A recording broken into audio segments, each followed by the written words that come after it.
Hello friends, welcome to Deva Academy MPC UPSC. I am Professor Arun Tupe. मित्रांनो, आपण आपल्या geography या वैकल्पिक विषयाची लेक्चर सिरीज सुरू केली होती आणि आपण ऑलरेडी एक लेक्चर 1 याच्यामध्ये बघितलेलं आहे. सो लेक्चर 1 ची जी सुरुवात आहे आपण कशावरनं केली मित्रांनो? आपण लेक्चर 1 ची सुरुवात केली टेक्टॉनिक जिओमॉर्फॉलॉजी, ज्याला आपण काय म्हणतो टेक्टॉनिक भूरूप शास्त्र. त्यातही आपण पहिला पॉइंट डिस्कस केला होता मागच्या लेक्चरमध्ये, फॅक्टर्स इम्पॅक्टिंग द लँडफॉर्म डेव्हलपमेंट. म्हणजे जे भूरूप आहे त्याच्यावरती परिणाम करणारे घटक, भूरूपावरती परिणाम करणारे घटक. बरोबर. सो आज आपण काय करू, आजच्या लेक्चरमध्ये आपण पुढचा टॉपिक डिस्कस करू. तो मागच्या टॉपिकशी संबंधित आहे. इवन आपण मागच्या टॉपिकमध्ये डेफिनेशन पण बघितल्या होत्या, अंतर्जात, अंतर्जात आणि बहिर्जात, बहिर्जात बलांच्या. राईट. ज्याला आपण इंग्लिशमध्ये एंडोजेनेटिक, एंडोजेनेटिक अँड एक्झोजेनेटिक फोर्सेस असे म्हणतो. राईट. ओके. सो आज आपण काय करू, आज आपण याच्या पुढची कॉन्सेप्ट बघू, जी कॉन्सेप्ट ह्या गोष्टीवरती डिपेंड आहे. राईट. ओके. त्या कॉन्सेप्टला आपण म्हणतो जिओमॉर्फिक प्रोसेसेस. प्रोसेसेस म्हणजे काय? प्रक्रिया. Geomorphic means what? Geo related to rocks और लँड. ओके. म्हणजे काय? भू आकृतिक प्रक्रिया. भू आकृतिक प्रक्रिया म्हणजे अशा कुठल्या कुठल्या प्रोसेसेस आहे, प्रक्रिया आहेत ज्या जमिनीच्या आकृती ज्या असतात त्याच्यावरती काय करतात? परिणाम करतात. राईट. ठीक आहे. सो चला तर मग आपण ह्या टॉपिकला सुरुवात करू पुढे. ओके. तो बघा, जिओमॉर्फिक प्रोसेसेसची डेफिनेशन आपण कशी देऊ शकतो, how we can define the geomorphic processes. So बघा, भू आकृतिक प्रक्रिया, जिओमॉर्फिक प्रोसेसेस म्हणजे पृथ्वीच्या पृष्ठभागावर आणि त्याच्या खाली कार्यरत असलेल्या. बघा मित्रांनो, काय सांगितलं इथं की पृथ्वीचा पृष्ठभाग आपण मागे बघितलं होतं, आपण पुढे पण डिस्कस करू हे डिटेलमध्ये. हा असतो क्रस्ट, याला आपण म्हणतो मॅन्टल. राईट. आणि हा असतो कोर. हे आहे इंटेरियर ऑफ द अर्थ, पृथ्वीचे अंतरंग. राईट. सो पृथ्वीचा जो पृष्ठभाग आहे, हा पृष्ठभाग, या पृष्ठभागावर आणि त्याच्या खाली कार्यरत असलेल्या, खाली म्हणजे काय, याच्या आतमध्ये कार्यरत असलेल्या नैसर्गिक शक्ती, नॅचरल फोर्सेस. या नैसर्गिक शक्तीमुळे काय होतं की भूभागाच्या आकारात होणारे बदल, म्हणजे हा जो भूभाग आहे अर्थचा, पृथ्वीचा, याच्या आकारामध्ये काय होतात मित्रांनो? काय होतात? आकारामध्ये बदल होतात. काय होतात? बदल होतात. राईट. आणि ही जी प्रक्रिया आहे ही सतत चालू असते, कंटिन्यू. असं नाही की आज या प्रक्रियेने काय केलं, ब्रेक घेतला, चला आता मी ब्रेक घेते आणि मी परत उद्या खूप जोमाने काम करते, असं नाही. ही जी इंडोजेनेटिक फोर्सेस आहे, ज्या पृथ्वीच्या आतून येणारे फोर्सेस किंवा बाहेर सरफेसवरती ऍक्ट करणारे फोर्सेस, हे कंटिन्युअस फोर्सेस आहेत. हे कंटिन्युअसली ऍक्ट करतात आणि पृथ्वीच्या विविध भूभागांना काय करतात, त्या भू आकारांना काय करतात, ते जन्म देतात. म्हणजेच काय मित्रांनो, सांगण्याचं तात्पर्य काय की काय होणार की हे जे इंडोजेनेटिक फोर्सेस आहे किंवा आतले फोर्सेस आहे, हे आतले फोर्सेस किंवा हे बाहेरचे फोर्सेस नेहमी काय करणार, एक नवीन भूभाग तयार करणार किंवा त्याला जन्म देणार. म्हणजे सपोज असंही होऊ शकतं की एक भूभाग तयार झालेला आहे, ज्याला आपण माउंटेन रेंजेस म्हणू शकतो. राईट. माउंटेन. आणि बाहेरच्या फोर्सेसने काय केलं, या भूभागावरती परिणाम केले. म्हणजे मला एक सांगा, जर आपण पुढच्या 100 इयर्स मध्ये हा भूभाग बघितला, 100 वर्षामध्ये किंवा पुढच्या 500 वर्षामध्ये हा भूभाग बघितला, राईट. आपण जनरली काय करतो, जिओलॉजिकल टाइम स्केल जे आहे त्याच्यावरती हे लँडफॉर्म्स किंवा जे भूभाग असतात, भू आकार असतात, याची आकृतीबंध कसे किंवा याचा विकास कसा झाला, याच्यामध्ये मॉडिफिकेशन कशा झाल्या, त्या बघतो. राईट. पुढचा लेक्चरचा टॉपिक तोच आहे आपला. ठीक आहे. ज्याच्यामध्ये आपण जिओलॉजिकल टाइम स्केलच्या बेसिक कॉन्सेप्ट शिकणार आहोत. राईट. सो हा भूभाग जो आहे हा काय झाला, बदलला. मग हा सारखा असेल का? नाही. हा कसा असेल, याचा आकार थोडासा बदललेला आपल्याला दिसेल. म्हणजे ह्या ज्या प्रक्रिया आहेत, जिओमॉर्फिक प्रोसेसेस, ज्या भू आकृतिक प्रक्रिया असतात, त्या पृथ्वीच्या पृष्ठभागावर आणि त्याच्या खाली कार्यरत असलेल्या नैसर्गिक शक्तीमुळे भूभागाच्या आकारात जे बदल होतात त्याला रिस्पॉन्सिबल असतात. राईट. आणि ह्या प्रोसेस काय, कंटिन्युअस प्रोसेस आहे. आणि कंटिन्युअस प्रोसेस असल्यामुळे काय होतात, नवीन नवीन भू आकार, भूभाग पृथ्वीवरती काय होतात मित्रांनो, डेव्हलप होतात, विकसित होतात, राईट. सो तुम्हाला ही डेफिनेशन समजली असेल. This definition is very very important, basic aspects आहे. जर तुम्हाला कॉन्सेप्ट क्लिअर झाली, डेफिनेशन क्लिअर झाली, याच्याशी रिलेटेड पुढच्या ज्या येणाऱ्या गोष्टी तुम्हाला लगेच समजून जाईल, राईट. ठीक आहे. सो पुढे बघू आपण. पुढचा जर पॉईंट आपण बघितला, पुढचा पॉईंट काय सांगतो बघा. हा खूप महत्वाचा चार्ट आहे मित्रांनो. हा चार्ट तुम्हाला थोडासा मग करावा लागेल, पाठ करावा लागेल, राईट. ओके. सो बघा, याच्यामध्ये आपण काय बघितलं होतं की जिओमॉर्फिक प्रोसेस किंवा पृथ्वीचे जे भूभाग आहेत त्याच्यावरती परिणाम करणारे दोन बले आपल्याला दिसतात, राईट. कुठले कुठले बले आपल्याला दिसतात? एक बल दिसतं आपल्याला अंतर्जात बल, अंतर्जात, आणि एक बहिर्जात बल, राईट. बहिर्जात, ज्याला आपण याला एंडो म्हणतो, याला म्हणतो एक्झो. दोन शब्द लक्षात ठेवायचे. One word is endo, right, आणि second one is exo. Endo means आतून, पृथ्वीच्या आतले. एक्झो मीन्स काय? बाहेरचे, राईट. ठीक आहे. सो बघा, एंडोजेनेटिक फोर्सेस आणि मुवमेंट्स, अंतर्गत शक्ती आणि हालचाली कुठल्या कुठल्या असतात? कुठल्या अशा अंतर्गत शक्ती आहेत आणि हालचाली कुठल्या होतात? बघा, पहिली जर बघितली तुम्ही अंतर्गत शक्ती, त्याला आपण म्हणतो मंद अथवा सावकाश कार्य करणाऱ्या हालचाली, दॅट इज स्लो प्रोसेस. बघा, पृथ्वीच्या याच्यावरती सारख्या हालचाली होणार का? ठीक आहे. म्हणजे हे पृथ्वीचे अंतरंग आहे, राईट. आणि अंतरंगातून काय झाले? एनर्जी बाहेर आली, फोर्सेस बाहेर आले. मग ही सारखीच हालचाल होणार का? सेमच हालचाल, एकच? असं नाही होणार ना. एक हालचाल सारखी येऊ शकते, किंवा हालचाली शीघ्र किंवा जलद गतीने पण होऊ शकते. त्याला आपण सडन मुवमेंट्स म्हणतो, right. So when you see the endogenetic forces, जेव्हा आपण एंडोजेनेटिक फोर्सेस बघतो, तेव्हा आपल्याला दोन मुवमेंट्स आढळतात, राईट. एक कुठली मुवमेंट मित्रांनो? Slow movements, right. म्हणजे त्या गोष्टी काय होणार? खूप हळूहळू होणार, हळूहळू होणार. किंवा एक गोष्ट कुठली? Sudden movement, sudden movement, right. Sir याचं एक्झाम्पल जर द्यायचं झालं, बघा, एक्झाम्पल घ्यायचं आणि तुम्हाला खूप इझिली सोपं समजून जाईल. तर एक्झाम्पल द्यायचं झालं, स्लो मुवमेंट म्हणजे काय? म्हणजे याचं एक्झाम्पल आपण काय घेऊ शकतो? पर्वत रांगा. मला सांगा मित्रांनो, की ज्या पर्वतरांगा आपल्याला दिसतात, हिमालय फॉर एक्झाम्पल, हिमालय एका दिवसात बनला का? नाही. हिमालयाला मिलियन्स ऑफ इयर्स लागले. काय लागले हिमालयाला बनण्यासाठी? मिलियन्स ऑफ इयर्स लागले, राईट. इव्हन अरावलीज माउंटेन्स बघा तुम्ही, भारतातले, त्यालाही मिलियन्स ऑफ इयर्स लागले. Aravalli is one of the oldest fold mountain system in the world, right. Even तुम्ही रॉकीज बघा, नॉर्थ अमेरिकामध्ये. तुम्ही साऊथ अमेरिकेतला अँडीज पर्वतरांगा बघा, युरोपमधला आल्प्स बघा. या सगळ्या पर्वतरांगा ज्या बनलेल्या आहेत, या स्लो मुवमेंटनी बनलेल्या आहेत. हळूहळू प्रोसेसनी या काळाला बनायला लागल्या. किंवा आपण उदाहरण दुसरंही घेऊ शकतो, की एखादं मोठं कॉन्टिनेंट बनलं, कॉन्टिनेंट ज्याला आपण काय म्हणतो? खंड, राईट. सो मला एक सांगा, हा खंड काय एका दिवसात बनला का? नाही. किंवा एका सडनली बनला का? अचानक काहीतरी झालं आणि खंड तयार झाला? असं नाही होत, राईट. सो खंड बनणं किंवा पर्वतरांगा बनणं, ह्या ज्या प्रोसेसेस आहेत, ह्या प्रोसेसेस काय होतात? हळूहळू बनतात, हळूहळू होतात. Over the geological time scale, geological time scale जी असते, त्या स्केलवरती हळूहळू हळूहळू या प्रोसेस बनत चालतात, राईट. आणि त्या डेव्हलप होत चालतात. म्हणजे हिमालयाचं जर एक्झाम्पल घ्यायचं झालं मित्रांनो, की आपण काय म्हणतो? की Himalaya still rising, right. So Himalaya still growing. जर तुम्ही माउंट एव्हरेस्टची हाईट काउंट केली, अल्टिट्यूड काउंट केली, सो तुम्हाला एक स्लाइट चेंज दिसेल, राईट. ओके. सो हे कशामुळे होतं? की प्लेट टेक्टॉनिक मुवमेंट, त्याच्यामुळे ते होतं. आपण ते पुढे बघू, राईट. सो स्लो मुवमेंट्स बद्दल तुम्हाला बेसिक थोडंसं कळालं, की slow movements is related to what? Mountains building, mountain building process, किंवा कॉन्टिनेंट बिल्डिंग प्रोसेस, ज्याला आपण काय म्हणतो? पर्वत निर्माण करणारी हालचाल किंवा खंड निर्माण करणारी हालचाल, राईट. पुढचा भाग आहे सडन मुवमेंट मध्ये. सडनली काय होतं बघा? भूकंप सडनली होतो. अचानक काय झालं? ट्रिमर्स आले, अचानक हालचाल व्हायला लागली जमिनीवरती, अचानक बिल्डिंग हालायला लागल्या, राईट. भूकंप अचानक झाला. ओके. सो आत्ता मागे बघा, दिल्लीमध्ये भूकंप झाला. आत्ता मागे बघा, म्यानमारमध्ये खूप जोराचा, खूप मोठा भूकंप झाला. सो भूकंप अचानक होतो. ज्वालामुखी, एकदम ज्वालामुखीचा उद्रेक व्हायला लागला. तर ह्या ज्या प्रोसेसेस आहे, याला आपण काय म्हणतो? सडन मुवमेंट्स म्हणतो. काय म्हणतो याला मित्रांनो? Sudden movements. आणि या पृथ्वीच्या आतूनच येत आहे, हे काही बाहेरून पृथ्वीच्या येत नाही, राईट. ह्या मुवमेंट ज्या आहे, पृथ्वीच्या आतून आपल्याला आलेल्या दिसतात, राईट. ठीक आहे. ओके. ओके. समजलं इथपर्यंत? समजलं? ओके. चला पुढे बघू. तर मग पुढे बघू आपण पुढचा टॉपिक, याच्यामधला काय पुढचा पॉईंट. बघा, याच्यामध्ये आपल्याला दिसेल उभ्या हालचाली आणि क्षितिज समांतर हालचाली. म्हणजे काय? उभ्या हालचालीला आपण काय म्हणतो? Vertical movements. काय म्हणतो याला? Vertical movements.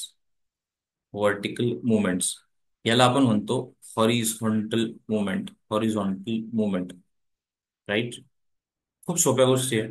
पुढे आपण याला डिटेलमध्ये डिस्कस करू एक एक पॉईंट, राईट. ठीक आहे. याच्यामध्ये काय तयार होतात? भूखंड तयार होतात, याच्यात मैदानी प्रदेश तयार होतो, याच्यात पठार तयार होतो, किंवा याच्यात सागर तळ तयार झालेला आपल्याला दिसतो, राईट. या पर्वत निर्माणकारी हालचाली जे आहे, याच्यात काय काय तयार होतं? याच्यात दाबजन्य हालचाली, घडी पर्वत तयार होतो, किंवा ताणजन्य हालचाली, ठोकळा पर्वत तयार झालेला दिसतो, राईट मित्रांनो. ठीक आहे. ओके. सो पुढे बघू, याला आपण डिटेलमध्ये स्टडी करू. पुढे जर तुम्ही पुढचा पॉईंट बघितला, पुढचा पॉईंट आपल्याला काय दिसेल? पहिली जी कॉन्सेप्ट आहे याच्यामधला, किंवा पहिला जो पार्ट आहे, त्याला आपण म्हणतो डायस्ट्रॉपिझम किंवा स्लो मुवमेंट्स, मंद अथवा सावक कार्य करणाऱ्या हालचाली, राईट. मंद अथवा सावक कार्य करणाऱ्या हालचाली. ओके. याच्यामध्ये बघा, बघा, हे ज्या हालचाली आहे याला आपण काय म्हणतो? मंद अथवा सावक कार्य करणाऱ्या हालचाली. आपण एंडोजेनेटिक किंवा अंतर्जात ज्या हालचाली आहेत त्या दोन ग्रुप बघितले. एक कुठली हालचाल? त्याला आपण म्हणतो स्लो मुवमेंट्स, राईट. मागच्या चार्ट्स मध्ये आपण बघितलं स्लो मुवमेंट्स.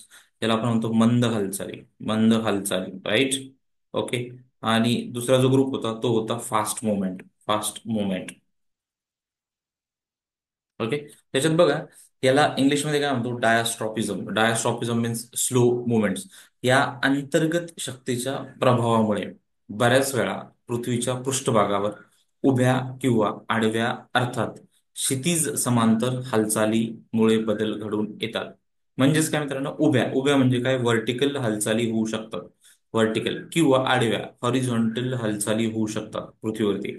आणि याच्यामुळे काय होतं? पृथ्वीमध्ये बरेचसे बदल आपल्याला पाहायला भेटतात.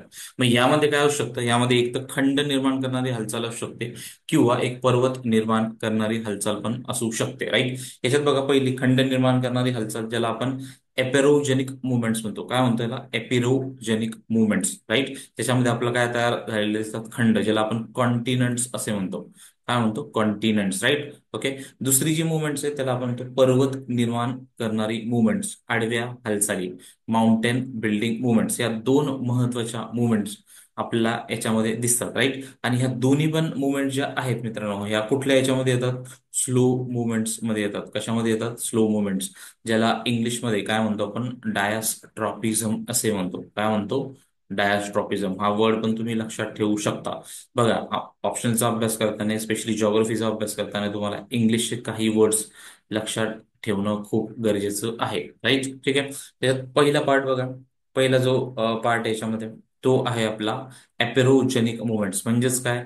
खंड निर्माण करणाऱ्या हालचाली. कुठल्या हालचाली मित्रांनो? व्हर्टिकल हालचाली किंवा उभ्या हालचाली, राईट. याच्यामध्ये काय होतं बघा, ज्या शक्ती पृथ्वीच्या त्रिज्येच्या दिशेने कार्य करतात व बदल घडवून आणतात, त्याला आपण काय म्हणतो? अरीय शक्ती. म्हणजे काय? सपोज ही अर्थ आहे आणि ही त्याची त्रिज्या आहे, रेडियस.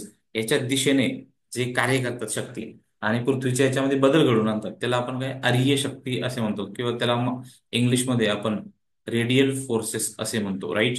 हे जे रेडियल फोर्सेस असतात, याच्यामुळे आपल्याला पृथ्वीवरती कुठले कुठले फोर्स तयार झालेले दिसतात? एक सेंट्रिपिटल फोर्स, किंवा दुसरा जो फोर्स आहे त्याला आपण म्हणतो सेंट्रीफ्युगल फोर्स, राईट. म्हणजे अंतर्गत काम करणारी एक शक्ती. ठीक आहे. सेंट्रिपिटल फोर्स म्हणजे काय? एक एक एक एक ऑब्जेक्ट आहे, तो काय करतोय? आपल्या ऍक्सिसच्या भोवती फिरतोय, रोटेट करतोय. त्या रोटेशनमुळे काय करणार? एक इनवर्ड फोर्स ऍक्ट होणार, त्याला आपण म्हणतो सेंट्रिपिटल. आणि ऍट द सेम टाइम एक बाहेरचा फोर्स ऍक्ट होणार, त्याला आपण काय म्हणतो? Centrifugal forces, right. सो आपल्याला माहिती आहे अर्थ काय करते? रोटेट करते. ओके. पुढे बघा, या शक्तीच्या माध्यमातून पृथ्वीच्या कवचामध्ये, या शक्तीच्या माध्यमातून पृथ्वीच्या कवचात उभ्या दिशेने हालचाली घडून येतात. याने काय होतं? मग पृथ्वीचं जे कवच आहे, राईट, हे कवच आहे पृथ्वीचं. याच्यामध्ये पृथ्वीच्या कवचामध्ये अशा उभ्या दिशेने हालचाली घडून आलेल्या आपल्याला दिसतात, राईट. आणि या ज्या हालचाली घडून येतात याला आपण काय म्हणतो? भूखंड निर्माण करणारी हालचाल. ओके. म्हणजे सांगण्याचं तात्पर्य असेल, याला आपण म्हणतो अपलिफ्टमेंट. अपलिफ्टमेंट. जर एखादी गोष्ट अपलिफ्ट झाली, राईट, म्हणजे काय झाली? अशी अपलिफ्ट झाली, यांनी काय केलं? एक भूखंड तयार केला, राईट. किंवा असं येऊ शकतं की सबडक्ट पण होऊ शकतं, राईट.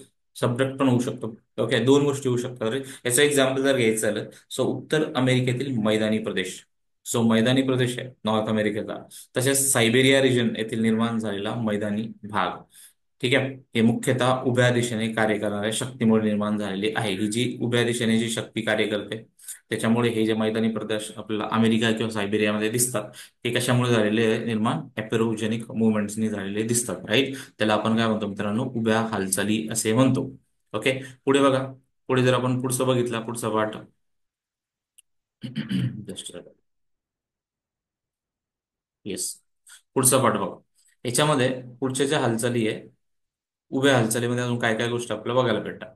पृथ्वीच्या अंतरंगात उभ्या दिशेत मंद गतीने कार्य करणाऱ्या शक्तीमुळे अजून काय तयार होतं? मैदाने तयार होतात, पठारे तयार होतात, समुद्र किनारे किंवा सागरी बेटे याची निर्मिती झालेली आपल्याला दिसते, राईट. मैदान बघ, मैदान जेव्हा भूकवचातील अंतर्गत हालचालीमुळे भूपृष्ठाचा मोठा भाग वरती उचलला जातो, ठीक आहे, त्यावेळेस मैदानाची निर्मिती होते. म्हणजे मोठा भाग आहे असा भूकवचातील हा वरती असा उचलला जातो, तर आपल्याला असे मैदान तयार झालेले दिसतात, राईट. मैदानी प्रदेश, मैदान तयार झालेले दिसतात, राईट. आणि हे मैदान जे तयार होतात त्याला बराच वेळ लागतो, असं नाही की मैदान एक दिवसात तयार झाले, राईट. म्हणून ते या स्लो प्रोसेस आहेत.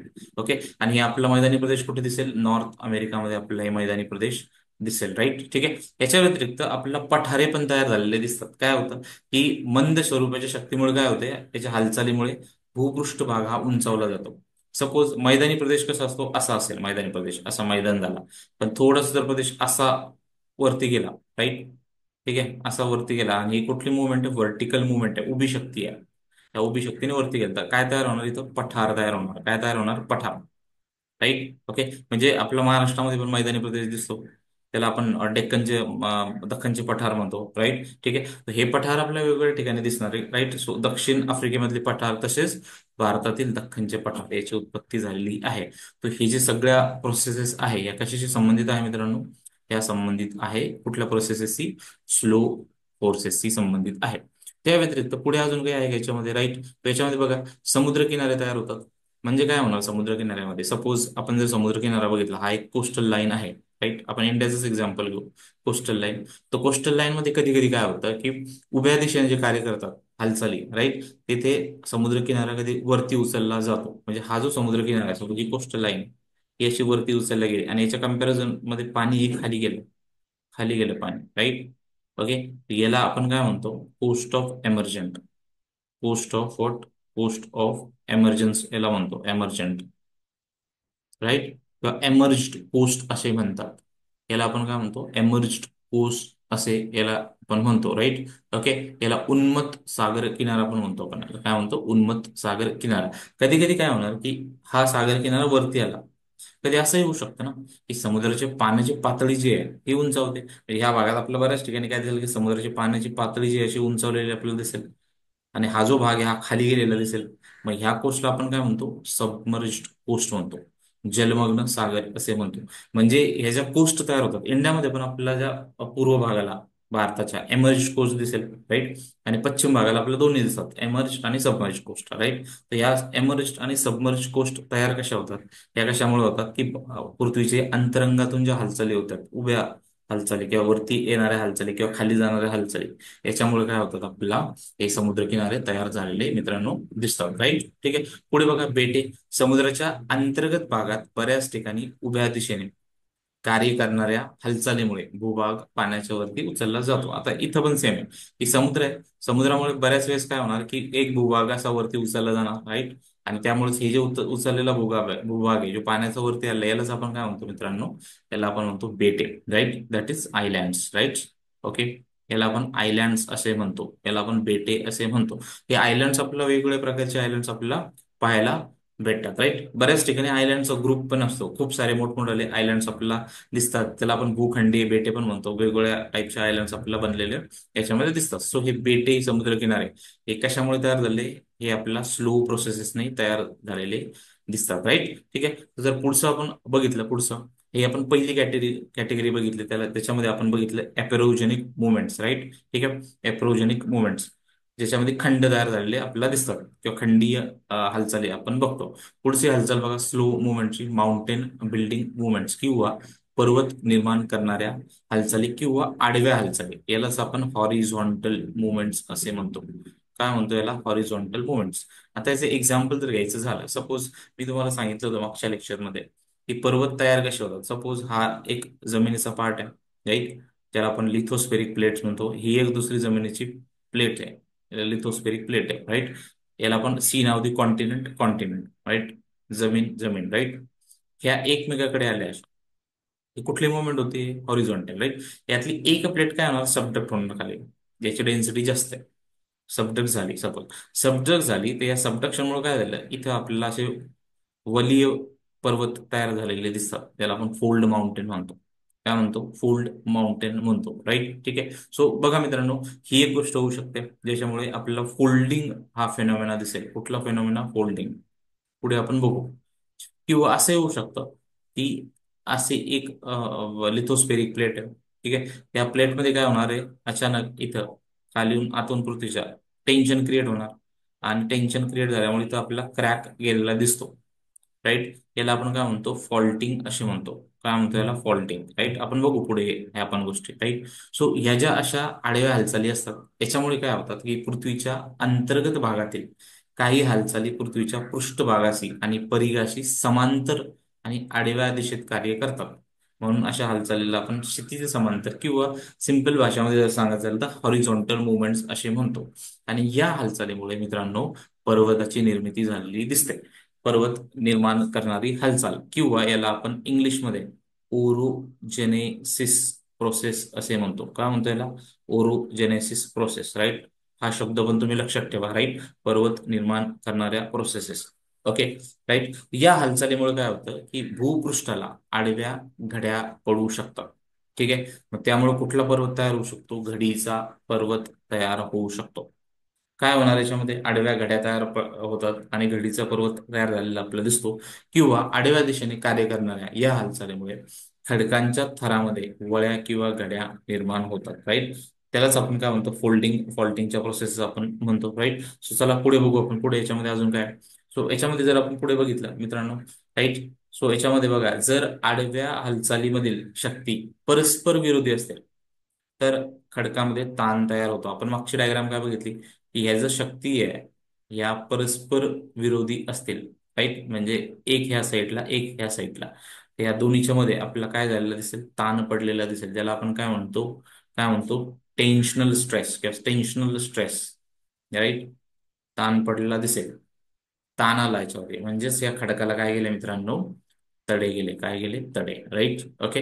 आणि ताण दोन्ही बाजूनी तसाच कायम राहिल्यास खडकांचे ठोकळे किंवा खाली सरकतात, त्यामुळे त्यामुळे काय होते, पर्वताची निर्मिती होते, राईट. सो हा जर ताण कंटिन्युअस राहिला तर जे खडकाचे ठोकळे आहे, म्हणजे एक्झाम्पल जर घ्यायचं झालं सिंपल असं बघा, की हा ताण सपोज याच्यावरती कंटिन्युअस राहिला, तर इधर हा पार्ट जो आहे हा खाली ठोकळ्याचा सरकू शकतो आणि हा पार्ट वरती जाऊ शकतो, राईट. म्हणजे ठोकळे जे आहे खडकांचे, हे एक तर खाली येऊ शकतात, खाली, किंवा वर जाऊ शकतात, राईट, ओके.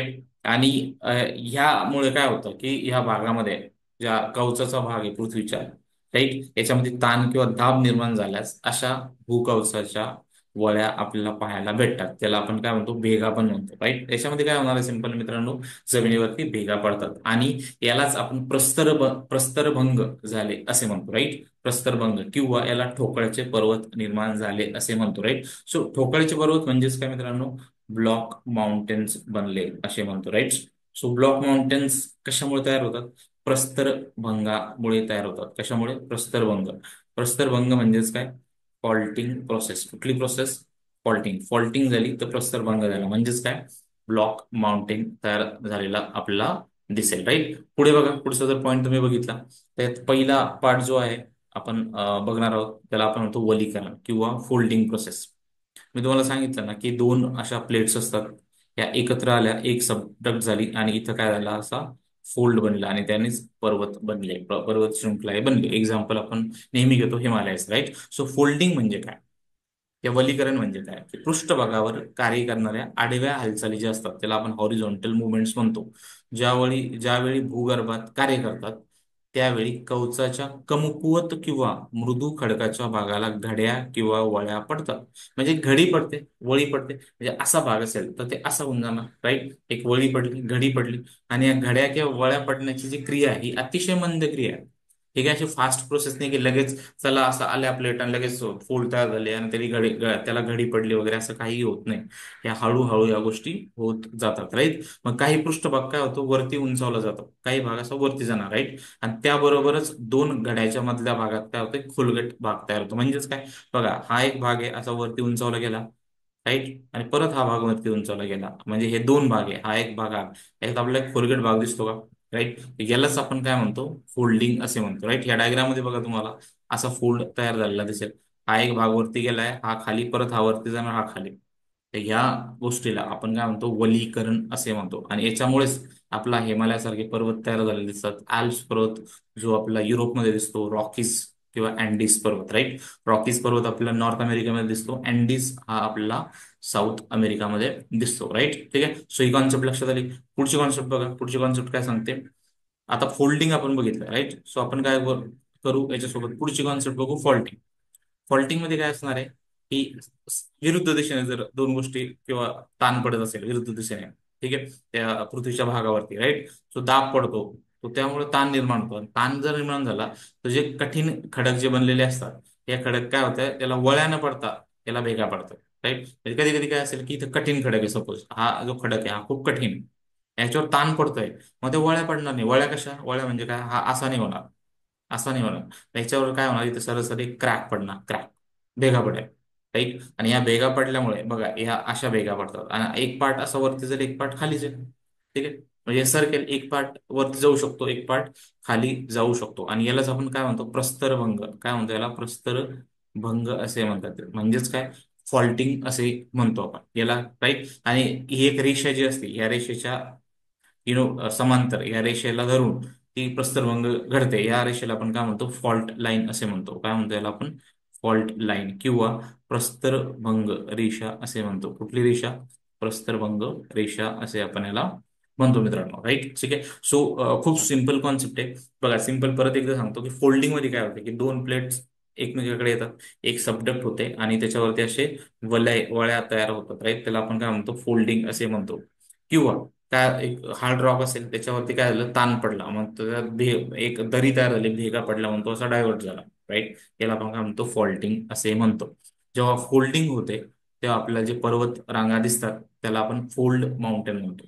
कुठले माउंटेन म्हणतो त्याला, फोल्ड. आणि जेव्हा प्रस्तरभंग होतो, ज्या पर्वत रांगा तयार होतात त्याला आपण काय म्हणतो, ब्लॉक माउंटेन म्हणतो किंवा ठोकळा पर्वत असे आपण म्हणतो, राईट. ठीक आहे. त्याच्यामध्ये अजून इन्फॉर्मेशन तुम्हाला दिलेली पुढे की काय होतं की प्रस्तरभंगाला मुख्यतः दोन बाजू असतात, राईट. एक अवशक्तिक बाजू किंवा उत्क्षेप्तिक बाजू, अशा दोन बाजू आपल्याला प्रस्तरभंगामध्ये काय होतात, पाहायला भेटतात, राईट. ओके. त्याला अँटिक्लाइन, याला आपण horst and graben topography see पण काय करू शकतो, याला जोडू शकतो, राईट. एक बाजू वरती जाते, एक बाजू खाली जाते, राईट. ठीक आहे. आणि ही प्रस्तरभंगाची उंची जी सेंटीमीटर पासून काही मीटर्स पर्यंत असू शकते. म्हणजे हे क्षेत्र छोटं असू शकतं किंवा मोठ्या ठिकाणी पण आपल्याला प्रस्तरभंग झालेला दिसतो, राईट. ठीक आहे. ओके. सो पुढे जर बघितलं तुम्ही प्रस्तरभंगामध्ये, पुढचा पार्ट जर याच्यामध्ये बघितला, ओके. तर आपण याच्यामध्ये काय केलं आतापर्यंत की स्लो मुवमेंट स्टडी केले. स्लो मुवमेंट्स मध्ये आपण दोन गोष्टी बघितल्या, एक खंड निर्माण करणारी मुवमेंट्स, राईट, आणि दुसरी जी आहे पर्वत निर्माण करणारी मुवमेंट. आता बघा शीघ्र हालचाली म्हणजे काय, सडन मुवमेंट, अचानक हालचाली होतात. यामध्ये बघा पृथ्वीच्या अंतरंगात कार्य करणाऱ्या अंतर्गत शक्तीमुळे काय होतं, भूपृष्ठावर किंवा भूकवचात अचानक शीघ्र गतीने हालचाली होतात, राईट. आणि या शीघ्र हालचालीमुळे काय होतं मित्रांनो, आकस्मिक किंवा मोठे बदल घडून येतात. अचानक खूप मोठा बदल घडून आला, अचानक काही नव्हतं आणि हे काहीतरी बनून गेलं, राईट. अचानक इथं होतं आणि हे एकदम नष्ट होऊन गेलं. अचानक बदल घडतात. मग हे बदल कशामुळे असू शकते, ज्वालामुखीच्या स्फोटामुळे असू शकते किंवा आकस्मिक हादरे झाले त्याच्यामुळे असू शकते, राईट. तर ह्या ज्या घटना, ह्या आकस्मिक किंवा प्रचंड ताकदीच्या घटना आपल्याला पाहायला भेटतात, राईट. त्याचे एक्झाम्पल कुठले मग, ह्याचे एक्झाम्पल जर घ्यायचे झाले, याच्या एक महत्वाचे दोन एक्झाम्पल आपल्याला दिसेल. एक एक्झाम्पल कुठला, भूकंप. भूकंप. आणि दुसरा एक एक्झाम्पल आपल्याला दिसतो तो म्हणजे काय, एक भूकंप आणि ज्वालामुखी. याच्यामुळे काय होतात की जमिनीवरती खूप सारे आपल्याला फास्ट मुवमेंट किंवा फास्ट चेंजेस पाहायला भेटतात, राईट. सो बघा ज्वालामुखी जर असेल तर ज्वालामुखीमुळे काय होतं, ज्वालामुखीतून बाहेर पडणारे जे पदार्थ असतात, ठीक आहे, ते ज्वालामुखीच्या परिणाम करतात, राईट. आणि याची आपण माहिती काय करू आता पुढे घेऊ. ओके. सो कोणकोणते पदार्थ याच्यावरती ऍक्ट करतात हे पण आपण पुढच्या येणाऱ्या याच्यामध्ये बघणार आहोत. ओके, ठीक आहे. सो बघा, याच्यामध्ये भूकंप कसं काम करतो. भूकंपामध्ये काय होतं, भूकंपात जर आपण बघितलं की पृथ्वी अस्थिर असून पृथ्वीच्या कवचावर सातत्याने बदल घडून आपल्याला दिसतात, राईट. आणि भूकवचात असे बदल होण्यासाठी अनेक घटक कार्य करतात. त्यापैकी एक घटक, महत्वाचा घटक म्हणजे कुठला, भूकंप. सो भूकवचाच्या काही भागात आकस्मिकपणे होणारी हालचाल, एकदम आकस्मिक हालचाल होते, हादरे पडतात, त्याला आपण भूकंप असे म्हणतो, राईट. आणि जमिनीला जे कंप सुटतात, ठीक आहे, त्याच्यामुळे बरेचसे चेंजेस आपल्याला पाहायला भेटतात, त्याला आपण भूकंपशास्त्र असे म्हणतो, राईट. सो भूकंप ही कुठली मुवमेंट आहे, ही सडन मुवमेंट्स आहे. कुठली मुवमेंट, सडन, म्हणजे एकदम अचानक झालेली मुवमेंट्स. याच्या व्यतिरिक्त जर आपण पुढचा पॉईंट याच्यामध्ये बघितला मित्रांनो, पुढचा पॉईंट याच्यामध्ये बघा, पुढचा पॉईंट ज्वालामुखी. ज्वालामुखीचा स्फोट. कुठला स्फोट, ज्वालामुखी, वोल्कॅनिक इरप्शन. तो वोल्कॅनिक इरप्शन पण काय होतं की पृथ्वीच्या आतून काय होणार आहे, एकदम एनर्जी बाहेर येणार, तो मॅग्मा जो आहे तो बाहेर येणार, राईट. म्हणजे पृथ्वीला जर एखादी भेग पडली सपोज, राईट, त्या भेगेतून आतलं जे मटेरियल आहे हे सगळं बाहेर आलं, राईट. बाहेर आलं आणि ज्वालामुखीचा स्फोट झाला, म्हणजे ज्वालामुखी आला तेव्हा भूकंप पण येऊ शकतो. दोन्ही गोष्ट येऊ शकते ना, ठीक आहे. म्हणजे ज्या ठिकाणी वारंवार ज्वालामुखीचे हादरे किंवा उद्रेक होतो, त्या ठिकाणी आपल्याला भूकंपाचे हादरे पण पाहायला भेटतात. म्हणजे ज्या ठिकाणी खूप कंटिन्युअस ज्वालामुखीचा उद्रेक होत आहे, तिथं भूकंपाचे हादरे होणं हे साहजिक आहे, राईट. तर ही एक गोष्ट तुमच्या लक्षात असणे गरजेचे आहे. तर बघा, सडन मुवमेंटमध्ये आपण काय केलं, दोन गोष्टी बघितल्या. एक बघितलं आपण भूकंप, आणि दुसरी गोष्ट आपण बघितली मित्रांनो, ज्वालामुखी, राईट. ठीक आहे, ठीक आहे. सो आजचा जो टॉपिक होता याच्याबद्दल, जिओमॉर्फिक प्रोसेस बद्दल, तो आपण थोडासा डिटेलमध्ये डिस्कस केला, राईट. ओके. तर याच्यामध्ये आपण क्वेश्चन बघू, क्वेश्चन फॉर प्रॅक्टिस, जे आपण नेहमी करतो, राईट. क्वेश्चन काय सांगतो बघ, क्वेश्चन काय आहे, इंग्लिशमध्ये क्वेश्चन वाचा आणि मराठीत वाचा, दोन्ही याच्यामध्ये क्वेश्चन वाचायचा म्हणजे तुमच्या लक्षात येईल. क्वेश्चन काय सांगतो आजचा, explain the concept of geomorphic process. Geomorphic process ही कॉन्सेप्ट काय, how do these processes shape the earth surface over time. म्हणजे अर्थचा जो सरफेस आहे over the period of time हा कसा शेप होतो किंवा चेंज होतो बिकॉज ऑफ जिओमॉर्फिक प्रोसेस, हे तुम्हाला विचारलेलं आहे, राईट. मराठीत बघा, भूप्रक्रिया म्हणजे काय, भू आकृती प्रक्रिया किंवा भूप्रक्रिया म्हणजे काय, आणि या प्रक्रियांचा पृथ्वीच्या पृष्ठभागावर दीर्घकाळात कसा परिणाम होतो हे स्पष्ट करा. बघा, क्वेश्चनचा पहिला पार्ट हा आहे आणि दुसरा पार्ट कसा परिणाम होतो हे आपल्याला काय करायचं मित्रांनो, स्पष्ट करायचं आहे. तर आपण आन्सर रायटिंग, ज्या मागच्या याच्यामध्ये मी तुम्हाला एक गोष्ट सांगितली होती, तीन कॉम्पोनंट नेहमी लक्षात ठेवायचे. आपण काय करू, परिचय देऊ, इंट्रोडक्शन करू, त्यामध्ये पुढचा पार्ट आपण बॉडीमध्ये गोष्टी लिहू, जो प्रश्न विचारलाय त्याचा, आणि लास्टला आपण त्याचं काय करू, कन्क्लुजन करू. हा आपला स्टँडर्ड फॉर्मॅट असेल, राईट. सो इंट्रोडक्शन मध्ये ऍज युजल आपण काय करणार, भूप्रक्रिया म्हणजे काय, जिओमॉर्फिक प्रोसेसेसची आपण काय करणार मित्रांनो, डेफिनेशन लिहिणार. काय लिहिणार, डेफिनेशन. ठीक आहे. या नैसर्गिक प्रक्रिया आहे ज्या पृथ्वीच्या पृष्ठभागावर भूमी संरचना तयार करतात, ठीक आहे. त्यामुळे पृथ्वीमध्ये बरेचसे बदल पाहायला आपल्याला दिसतात, आणि हे बदल जे आहेत दीर्घकालीन असतात, राईट. तर ह्या गोष्टी आपण इथं इंट्रोडक्शन मध्ये काय करू शकतो, लिहू शकतो. त्या व्यतिरिक्त जिओमॉर्फिक प्रोसेसचे प्रकार कुठले कुठले, आपण आजच्या लेक्चरमध्ये एक प्रकार बघितला, एंडोजेनेटिक प्रोसेसेस, अंतर्जन्य प्रक्रिया, ठीक आहे. बहिर्जन्य प्रक्रिया आपण पुढच्या ह्याच्यामध्ये बघू, राईट. कुठल्या कुठल्या बहिर्जन्य प्रक्रिया असतात, कुठले फॅक्टर्स आहे जे बहिर्जन्य प्रक्रियावरती इम्पॅक्ट करतात. तर ह्या दोन गोष्टी तुम्हाला काय करायच्या आहे, इथं मेन्शन करायच्या आहे. तुम्ही इथं चार्ट पण काढू शकता, जो आपण चार्ट बघितला, ठीक आहे. अंतर्जन्याचा एक चार्ट आहे, आणि इथंच तुम्ही बहिर्जन्याचा पण चार्ट इथं तयार करू शकता, राईट. आणि ते तयार केलं की खाली आपलं तुम्हाला शॉर्ट्स मध्ये काय करावं लागेल, छोटे छोटे पॉईंट्स मध्ये त्या गोष्टी एक्सप्लेन कराव्या लागतात. मग एप्रोजेनिक मुवमेंट्स काय, खंडीय हालचाली कुठल्या होत्या, मग पर्वतीय हालचाली कुठल्या होत्या, त्याच्यामध्ये मग फोल्डिंग कशी होते, फॉल्टिंग कशी होते, ह्या गोष्टी तुम्हाला तिथे एक्सप्लेन कराव्या लागतील, राईट. त्याचे परिणाम काय होतात पृथ्वीवरती परिणाम काय होणार की भूमी संरचना जी आहे, लँडफॉर्म जी आहे ती सातत्याने काय होते, बदलते. तिथं आपल्याला पर्वत तयार झालेले दिसतात, तिथं आपल्याला खोरे तयार झालेले दिसतात, पठारे, दर्या, वाळवंट, किनारे हे तयार झालेले आपल्याला दिसतात, आणि याचा परिणाम मानवी वस्ती, शेती, पर्यावरण याच्यावर होतो, राईट. ह्या गोष्टी आपण इथं करू शकतो. आणि इथं आपण तुम्ही एक डायग्राम सुद्धा काढू शकता. म्हणजे काय, की एका साईडला तुम्ही काय करा, अंतर्जात फोर्सेस जे आहे, प्रोसेसेस जे आहे, प्रक्रिया, त्याची डायग्राम काढू शकतो. म्हणजे काय, ज्वालामुखी, पर्वत याची डायग्राम. दुसऱ्या बाजूला आपण काय करू शकतो, बहिर्जन्य प्रोसेसेस जे आहे, नदी क्षरण, ठीक आहे, वाळवंटी, टेकडे वगैरे याची डायग्राम आपण काढू शकतो. राईट, ठीक आहे. सो कन्क्लुजन मध्ये काय येईल ह्या प्रश्नाच्या लास्टला, की ह्या ज्या प्रक्रिया ज्या आहे या पृथ्वीच्या सजीव व सतत चालणाऱ्या प्रक्रियेचा भाग असून, राईट, त्या धीम्या असल्या तरी दीर्घकालीन स्वरूपात पृष्ठभागावर काय करतात, महत्वाचे बदल घडवतात. आणि मानवी विकास व पर्यावरणीय शाश्वतेसाठी त्यांचे ज्ञान अत्यावश्यक आहे. राईट, अशा प्रकारे आपण याला कन्क्लूड करू शकतो. राईट, ठीक आहे. सो मित्रांनो, आय होप की तुम्हाला हे आजचं लेक्चर, ज्याच्यामध्ये आपण जिओमॉर्फिक प्रोसेसेस बघितल्या, ठीक आहे, हे समजलं असेल. तर तुम्ही काय करत चला, हा प्रश्न लेक्चर अगोदर व्यवस्थित बघा. मी याच्या नोट्स पण आपल्या टेलिग्राम चॅनल जे आहे, टेलिग्राम चॅनल त्याच्यावरती शेअर करणार आहे. राईट, टेलिग्राम चॅनलवरती त्या नोट्स तुम्ही बघत चला. परत हा प्रश्न पण असेल तिथे, या प्रश्नाचं हे स्ट्रक्चर तुम्हाला मी दिलेलं आहे. बघा, मी तुम्हाला उत्तर देणार नाही पूर्ण प्रश्नाचं, तुम्हाला मी फक्त काय देणार आहे, स्ट्रक्चर. राईट, तुम्ही मला उत्तर लिहून पाठवायचं आहे टेलिग्राम चॅनलवरती.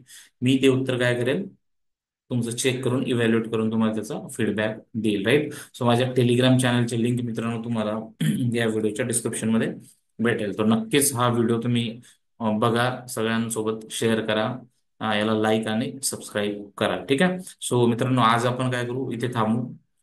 पुढच्या लेक्चरमध्ये आपण पुढच्या ज्या प्रोसेसेस आहे, ज्या गोष्टी आहे, त्या थेरीज आहे, तो पार्ट आपण बघू. त्याच्या अगोदर आपण एक छोटासा टॉपिक आहे जिओलॉजिकल टाइम स्केल, तो याच्यामध्ये कव्हर करणार आहोत. Right, okay. So thank you guys, thank you for watching the lecture. Thank you.